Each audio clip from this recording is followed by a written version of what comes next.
నేటి నుంచే రెవెన్యూ సదస్సులు భూ భారతి అమల్లో భాగంగా 4 మండలాల్లో ప్రారంభం. భూ సమస్యలు తెలుసుకునేందుకు ప్రత్యేక దరఖాస్తు.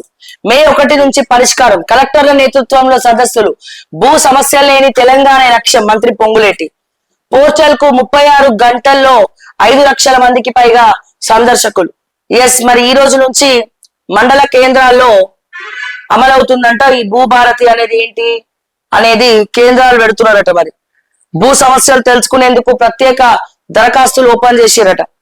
మరి దయచేసి ఆ దరఖాస్తులు ఓపెన్ చేసినటువంటి అవి అట్లనే దానికే పరిమితం చేయకుండా, అవగాహన కార్యక్రమాల వరకే పరిమితం చేయకుండా, ఏదైతే కాంగ్రెస్ ప్రభుత్వం ప్రజా దర్బార్ పెట్టిందో ఆ ప్రజా దర్బార్ లో ఇట్లా జస్ట్ మెసేజ్ వస్తుంది.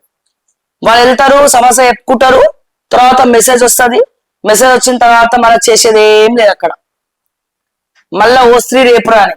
అట్లనే ఇక్కడ కూడా అదే పరిస్థితి కాకుండా దయచేసి చూడండి. ఎందుకంటే చాలా మంది 15 లక్షలకు పైగా బాధితులు ప్రత్యక్షంగా పరోక్షంగా ధరణి వల్ల నష్టపోయారు. ఏ రాజకీయ నాయకుడు నష్టపోలేదు, కానీ ప్రజలు మాత్రం, మా రైతన్నలు మాత్రం చాలా మంది నష్టపోవడం జరిగింది. సో ఎటు కాకుండా అయిపోయిన పరిస్థితి. ఇంకా వాళ్ళకి ఓపిక లేదు.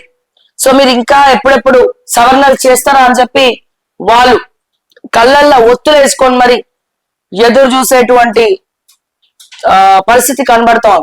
సో దయచేసి ఈ భూ భారతిని మీరు దిగ్విజయంగా పూర్తి చేయాలి. డెఫినెట్ గా మంచి ఉంటే మంచి అని చెప్తాం, చెడు చేస్తే డెఫినెట్ గా వేలెత్తి చూపిస్తాం.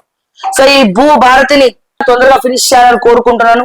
సో దీంట్లో అవినీతి పరులు వేలు పెట్టకుండా, నవీన్ మిట్టల్ లాంటి వాళ్ళు వేలు పెట్టకుండా, ఎందుకంటే ఇవన్నీ చేస్తుంటే వెనకాల నవీన్ మిట్టల్నే మళ్ళీ ఇక్కడ చూసి కూడా మాకు రకరకాల అనుమానాలు కనబడతా ఉన్నాయి.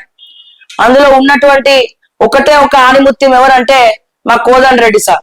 ఆయన ఒక్కడు చాలా మంచివాడు, అందరికీ మేలు చేయాలని చెప్పి మంచి మనసున్నవాడు. సో అటువంటి మనిషి ఉన్నారు కాబట్టి మరి కొద్దిగా నమ్మాల్సి వస్తుంది. కానీ మిగతా వాళ్ళని చూస్తే మాత్రం మాకు డెఫినెట్ గా భయం అవుతుంది. అవి ఏం తారుమారు చేస్తారో, మరి ఏం తలకిందులు చేస్తారో, ఏం చేస్తారో ఆ దేవుడికే ఎరక.